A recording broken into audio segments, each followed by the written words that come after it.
Welcome to this lecture.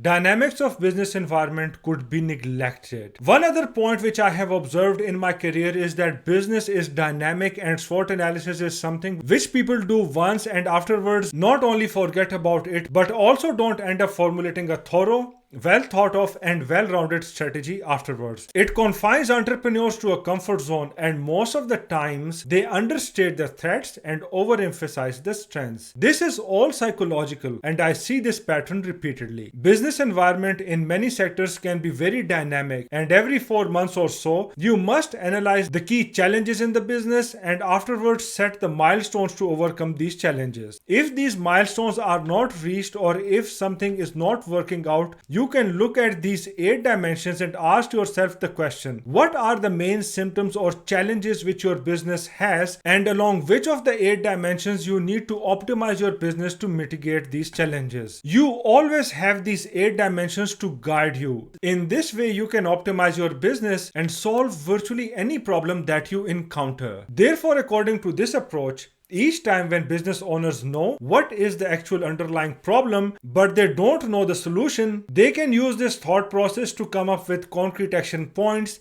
that will mitigate the problem effectively. So it is a problem-driven approach. You start off with the problems or symptoms and afterwards you look at these problems through the lens of these dimensions, one dimension at a time. As you do that, you will find the right answers in the form of action points that will get your business back on track. These action points will define your business strategy, which according to modern English dictionary is defined as strategy is a general plan to achieve one or more long-term or overall goals under the conditions of uncertainty. Thank you for your time, ladies and gentlemen, and let's proceed to the next lecture.